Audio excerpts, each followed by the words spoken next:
आज हम लोग need and importance of sustainable development देखने वाले हैं। मैं आपको 8 से 10 एग्जाम्पल दूंगा। आप जब जब एग्जाम्पल जो पॉइंट में दूंगा वहां पे लिख लोगे तो आपके लिए आसानी होगा। ठीक है। वीडियो शुरू करने से पहले इस वीडियो के डिस्क्रिप्शन में आप जाओगे तो management of innovation and sustainability का आपको प्लेलिस्ट मिलेगा। उसको आप क्लिक करके chapter by chapter, question by question सारे वीडियोस देख पाओगे। चैनल सब्सक्राइब किया तो रेगुलर वीडियो अपडेट्स आपको मिलते रहेगा। तो शुरू करते हैं। Need and importance of sustainable development. पहले तो आप समझो सस्टेनेबल डेवलपमेंट क्या होता है। मैं कुछ सेकंड्स में बता दूं। आप डेवलपमेंट कर रहे हो, नया प्रोडक्ट ला रहे हो जैसे कार, लेकिन उससे पोल्यूशन कम हो रहा है, या इलेक्ट्रिक व्हीकल जो पोल्यूट नहीं कर रही है। सो आपने डेवलपमेंट किया लेकिन एनवायरनमेंट को भी प्रोटेक्ट किया, तो इसको बोलते हैं सस्टेनेबल, कि एनवायरनमेंट भी टिक रहा है, लोगों का भी फायदा हो रहा है। ठीक है। तो क्यों जरूरत है कोई भी कंपनी का कि आप डेवलपमेंट करो लेकिन एनवायरनमेंट और लोगों का नुकसान मत करो। ठीक है। मैं आपको एक एग्जांपल देता हूँ। नासिक में आपको गोदावरी नदी पता है, ठीक है ना। कुछ एरियाज में वहां पे नदी के किनारे बिल्डिंग इन लोगों ने कंस्ट्रक्शन हुआ था। अब उस नदी में बारिश ज्यादा हुआ तो थोड़ा सा पानी किनारे से स्प्रेड हो गया, थोड़ा बाढ़ बोल सकते हैं। उस बिल्डिंग के फर्स्ट फ्लोर तक पानी आ गया था। उनका वैल्यूएशन जो लाखों में था वो काफी कम हो गया था। तो इतने नजदीक आप जा रहे हो तो रिस्क तो ले रहे हो ना। सस्टेनेबल डेवलपमेंट कैसे हुआ?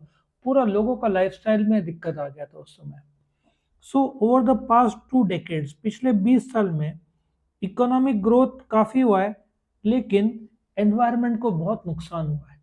नवे फैक्ट्रीज धुआं छोड़ते हैं। पूरा ग्लोबल वार्मिंग में 3 मेन देश है, अमेरिका, चाइना और इंडिया।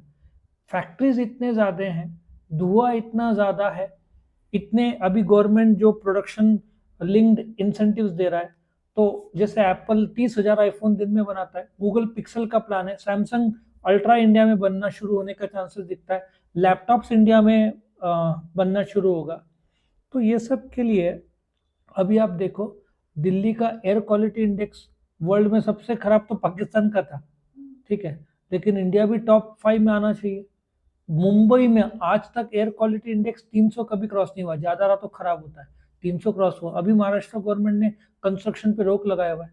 ठंडी का सीजन है, हवा कम रहती है, तो धुआं, तो एयर क्वालिटी इंडेक्स मुंबई जैसी जगह का खराब हुआ जहाँ समुद्र है। समुद्र में लगातार हवा चालू रहता है लेकिन एयर क्वालिटी इंडेक्स खराब हुआ। सो आप अर्थ के नेचुरल रिसोर्सेज, कोका कोला पे इल्जाम लगा जरूरत से ज्यादा पानी निकालते हैं। So natural resource over use हो रहा है। फिशिंग इतना ज्यादा हुआ है कि आप समुद्र में पहले जो 20 किलो मिलता था अभी 2 किलो मिलता है उसी जगह पे। इतने ज्यादा शिप्स आ गए, मछुआरे जो हैं इतने बढ़ गए हैं, लोगों के डिमांड इतना बढ़ गया। सो फिश पहले जैसा मिलता नहीं है, क्योंकि बोलते हैं ना, एब्यूज हो गया है नेचुरल एनवायरनमेंट का। दूसरा, most indicators measuring the health of a planet show negative trend. आपका क्लाइमेट चेंज, मैं आपको जैसे बोल रहा हूँ, पहले क्लाइमेट टाइम टेबल पे था, ठंडी बारिश गर्मी, अभी सडनली बारिश होती है। सडनली ठंडी में बारिश मैंने कभी सुना नहीं था, दिसंबर जनवरी फरवरी में महाराष्ट्र में, एटलीस्ट नासिक में, उधर बारिश होना शुरू हो गया। मरीन लाइफ मैंने आपको ऑलरेडी बताया, समुद्र लाखों करोड़ों टन कचरा समुद्र के नीचे है प्लास्टिक का। बोलते ना, एसिडिफिकेशन ऑफ द ओशंस। अच्छा, ओशन में एक और प्रॉब्लम हो गया है। ओशन के सतह गर्म ज्यादा हो रहा है, इसकी वजह से तूफान उग्र आ रहे हैं और बहुत ज्यादा आ रहे हैं। अमेरिका के फ्लोरिडा साइड आप देख लेना, पूरा तहस नहस करके रख देता है। अच्छा, इंडिया में इतने साल से अमेरिका साइड देख रहा था तूफान, अब इंडिया में शुरू हो गया। वेस्ट बंगाल साइड काफी साल में एक बार आता था, अभी महीनों में एक बार आता है। वो तूफान इतना रहता है, एरोप्लेन को हिला देता है। आप सोचो, एरोप्लेन के एरोप्लेन हिल जाते हैं। इस बार जो अंदेशा था आएगा, तो उधर एक भी प्लेन नहीं रखा था कलकत्ता के एयरपोर्ट में। उनको पता था कि तूफान एरोप्लेन को भी हिला देता है, उनको कहीं और पार्क किया था दूसरे सिटीज में, क्योंकि एरोप्लेन को हिला देता है तूफान, इतना पावरफुल है। और डैमेज भी तो होता है उसकी वजह से। फिर trust and social cohesion in society are deteriorating, inequality has been rise for decades. मैं आपको एग्जांपल देता हूँ। इंडिया में 2000 इंडियंस, 16% देश का जो कमाई है उसमें 2000 फैमिलीज 16% कमाते हैं। और सिर्फ 1.6% टैक्स भरते हैं। मतलब कि आप सोचो कि उनका इनकम कितना होगा। सो इनइक्वालिटी मतलब बहुत अमीर और बहुत गरीब, इसमें फासला बहुत ज़्यादा है, ठीक है। सो हम देख रहे हैं कि इनइक्वालिटी बढ़ते जा रहा है। एक इकोनॉमिक्स में कहावत है, अमीर अमीर बन रहा है, गरीब गरीब बन रहा है। क्योंकि प्रोडक्ट्स का दाम बढ़ रहा है तो अमीर को ज़्यादा कीमत मिल रहा है, गरीब को परवड़ता नहीं क्योंकि वो जॉब कर रहा है, वही कमाई में नहीं मैनेज होता। फिर sustainable development encourages to conserve, अपना रिसोर्स को कंजर्व करना। लेकिन नहीं, लोग जरूरत से ज्यादा जमीन के नीचे से पानी निकाल रहे हैं।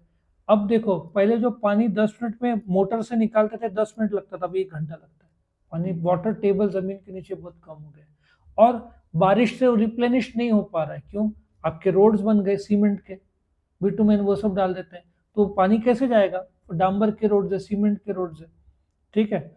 सस्टेनेबल डेवलपमेंट एक प्रकार का use of perpetual natural resource, and बोलते ना, सस्टेनेबल डेवलपमेंट क्या है? जो नेचुरल रिसोर्स है, परपेचुअल हवा, ठीक है, सन रेज, आप ये यूज करो। सोलार से बोलते ना, आप गुजरात में अगेन कुछ नदी के ऊपर उन लोगों ने सोलार का लगाया हुआ है, इलेक्ट्रिसिटी भी प्रोड्यूस होता है, नदी का इवेपोरेशन भी कम होता है, इलेक्ट्रिसिटी भी जनरेट होता है। कोचीन एयरपोर्ट पूरे सोलार पे चलता है। सो बोलते हैं ना, natural resource, non renewable ones जो है, क्रूड ऑयल रिन्यू नहीं होता, लेक है, तालाब है, उसका पानी कम होते जाता है, वाटर टेबल जमीन के नीचे का। तो ऐसे आप कम वेस्ट करो। जो रिन्यूएबल है, हवा, विंड एनर्जी, आप गुजरात साइड जाओगे, कच्छ भुज साइड, आपको किलोमीटर के किलोमीटर पवन चक्की मिलेंगे जो इलेक्ट्रिसिटी जनरेट करते हैं। उसके मेजोरिटी वो लोग इलेक्ट्रिसिटी वहीं से सेल्फ सस्टेनिंग बेसिस है। और अभी सोलार ऐसे आ गए, काले रंग के नहीं आते सोलर, अभी ट्रांसपेरेंट कांच है ना, वैसे आते हैं। फ्यूचर में आप देखना, खिड़कियों में आपको सोलार के कांच मिलेंगे, वही सोलार आपके घर को या बिल्डिंग को सस्टेन करेंगे। भविष्य में होएगा ये। So countries must be allowed to meet their basic needs. बोलते हैं ना, हर देश का बेसिक नीड्स होता है, नौकरी, खाना, पानी, सैनिटेशन, वाटर। तो सस्टेनेबल डेवलपमेंट ये है कि आप फैक्ट्री डालो, एनवायरनमेंट को डैमेज कम से कम करो। आप देखो, कुछ लोग पूरा न समुद्र में अपना केमिकल डंप करते हैं, नदियों में डंप करते हैं। क्वालिटी ऑफ पानी देखो कैसे हो गया है। The needs of people are better fulfilled. आप कुदरत को समझो। सस्टेनेबल डेवलपमेंट मतलब आप ऐसा मीनिंगफुल इन्वेस्टमेंट करें जिससे एनवायरनमेंट को क्षति कम से कम हो। अभी टोयोटा ने महाराष्ट्र गवर्नमेंट के साथ संभाजी नगर में 21,000 करोड़ का एक एग्रीमेंट साइन किया है, जिसमें इन्वेस्टमेंट टोयोटा करेगा इलेक्ट्रिक व्हीकल का। इससे देश को फायदा होगा, 2026 को प्लांट रेडी हो जाएगा। तो इससे क्या होगा कि गाड़ियां बनेंगे जिससे धुआं नहीं निकलेगा, तो सस्टेनेबल डेवलपमेंट हुआ, ठीक है। सो आप डेवलपमेंट और एनवायरनमेंट दोनों का बैलेंस रखते हो। आप फैक्ट्री से निकलता हो धुआं को यूजिंग पोल्यूशन कम करने वाले मशीन्स, फिल्टर्स लगाते हैं। केमिकल, कुछ फैक्ट्रीज बदमाशी करते थे, वो लोग अपना केमिकल जो निकलता है, वेस्ट, केमिकल वेस्ट जो बोलते हैं, वो नदी में डाल देते थे, और वही नदी का पानी लोग नहाते थे, तो कैंसर का चांस बढ़ जाता है, ठीक है। सो आप एनवायरनमेंट का भी सम्मान कर रहे हो, क्योंकि फ्यूचर जनरेशन को, जैसे हम लोग आराम से नदी में जाते थे हमारे टाइम में, गोदावरी में, और जैसे कुंभ मेला नासिक में जहाँ पे होता है, बाकी टाइम तो क्लियर रहता है, कुंभ मेले के टाइम बहुत गर्दी रहता है, वहाँ तो हम बचपन में नहा सकते थे। आजकल लोग फोटो खींचने के लिए जाते हैं। अभी लोग जाएंगे, देखेंगे पानी जैसे पहले का प्योरिटी था 25 साल पहले, अभी नहीं रहा, क्योंकि लोग प्लास्टिक दिखता है उसमें, कचरा दिखता है, लोग कचरा भी फेंकते हैं, बिस्किट के रैपर्स दिखते हैं। इंसान ही जवाबदार है। गवर्नमेंट कितना ट्राई करेगा ना लोग को गाइड करने का, लोगों को समझना है। सस्टेनेबल डेवलपमेंट ये एक ऐसा स्ट्रेटेजी है जो आप ग्रोथ एम्ब्रेस करते हैं, रिसोर्सेज को एफिशिएंटली यूज करते हो, वेस्ट कम से कम करते हो। जैसे मैंने कई बार एग्जांपल दिया है, रिलायंस का जामनगर, समुद्र से पानी लेते हैं, डिसलाइनेट करते हैं, ठीक है, डिसलाइनेट करने के बाद हाथ धोने के लिए यूज होता है, फिर फिल्टर होता है, और वही पानी वापस से पौधों के लिए यूज होता है। इसको बोलते हैं सस्टेनेबल डेवलपमेंट, जो रिलायंस कर रहा है जामनगर प्लांट में। और सस्टेनेबल डेवलपमेंट से कंट्रीज बोलते हैं ना जो क्लाइमेट चेंज से अडेप्ट करते हैं, आप हांगकांग सिंगापुर चले जाओ, खास करके सिंगापुर, बिल्डिंग्स, मॉल, जापान में मॉल्स के बीच में आपको पेड़ पौधे मिलेंगे, आपको ऐसा लगेगा नेचुरल सेटिंग में आ गए। जो है नेचुरल बात कर रहा हूँ, नकली नहीं है, वो नेचुरल।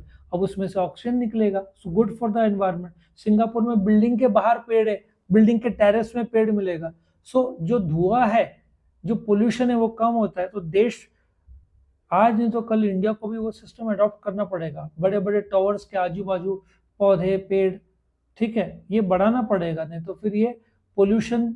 और मैं आपको बोलता हूँ, पोल्यूशन तो दूर की बात है, जंगल जब कटते तो फ्लड्स क्यों आते हैं? फ्लड का पानी रोकने के लिए पेड़ है ही नहीं, तो पानी तो आगे आएगा ना। तो जंगल काटने का डबल डेंजर है, तो पोल्यूशन बढ़ता है, ठीक है, ऑक्सीजन कम निकलता है पेड़ से, और दूसरा समुद्र का पानी या नदी का पानी बहुत आगे आ जाता है।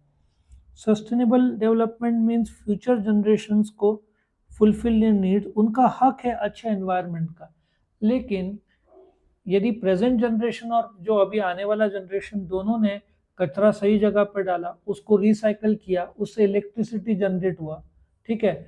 आई थिंक कौन सा देश है, रोम या कौन सा देश है जहाँ पे वो लोग खरीदते हैं कचरा दूसरे देशों से और फिर उसको इलेक्ट्रिसिटी में कन्वर्ट करते हैं, कितना अच्छा।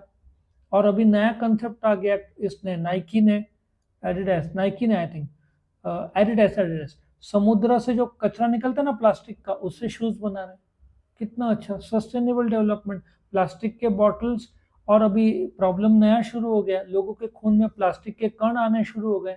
ये जो प्लास्टिक के रैपर बॉटल्स, लोग बोलते थे बॉटल्स प्लास्टिक के पानी के लिए ठीक है, लेकिन अभी पाया जा रहा है वो अनसेफ हो गया।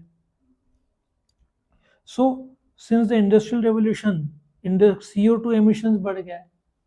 अच्छा, CO2 एमिशन जाने दो, आप रील देख लेना कि रात में दो लोग ने रूम हीटर चालू रखा, सवेरे मर गए दोनों। क्यों? वो जो रूम हीटर है पूरा ऑक्सीजन को जला देता है, धुआं निकलता है कार्बन मोनोऑक्साइड, रूम पूरा पैक है, हवा आने की जगह नहीं है। कई बार हुआ है, लोग मर गए नॉट नोइंग, ऐसे मतलब लेटे हुए हैं, कार्बन मोनोऑक्साइड जा रहा है अंदर के अंदर, बेहोश और डेथ। जो आप कोई भी रूम बंद है उसमें गाड़ी चालू करो, गाड़ी कौन सा धुआं छोड़ती है? Carbon monoxide. हिटलर ने कैसे मारा था लोगों को? गैस चेंबर क्या थे, बंद रूम में धुआं छोड़ दिया था जो गैसेस थे। द वर्ल्ड अवेयरनेस जो है सोशल और इकोलॉजिकल क्राइसिस, ये बोलते हैं ना लाइफस्टाइल बदल रहा है, लोग को बोलते हैं अभी जैसे विलेज टूरिज्म या गांव में लोग को जाना अच्छा लगता है। क्यों? खंडाला लोनावला में बारिश के टाइम गर्दी हो जाती है, क्योंकि मुंबई के लोग बिल्डिंग्स कंक्रीट जंगल में रहते हैं, वीकेंड में फिर वो लोग खंडाला लोनावला, रात को भी मूड आया 2-2.5 घंटा कोई कार में चला गया। सो जो लाइफस्टाइल है लोगों का इतना मॉडर्न हो गया है कि नेचर के साथ जुड़ने का टाइम ही नहीं मिलता, इसलिए लोग छुट्टियां अक्सर समुद्र किनारे और पहाड़ी और हिल स्टेशन में चाहते हैं, क्योंकि they want to merge with the nature, nature के साथ अच्छा लगता है। अब कितना लग्जरी बिल्डिंग में रहोगे, आपको तो कुदरत के साथ मर्ज होना चाहिए। एक ऐसा लाइफस्टाइल जो जैसे बिल्डिंग में गार्डन हो, पेड़ पौधे हो, आपको एक कंफर्टेबल फील हो, ऐसा होना चाहिए। तो ये था आपका need and importance of sustainable development. आप इस वीडियो के डिस्क्रिप्शन में एक बार चले जाओ, आपको प्लेलिस्ट मिलेगा management of innovation and sustainability का, उसका आप क्लिक करो, आपको chapter by chapter, question by question सारे वीडियोस मिल जाएंगे। चैनल को सब्सक्राइब करो तो रेगुलर वीडियो अपडेट्स आते रहेंगे। Thank you for watching.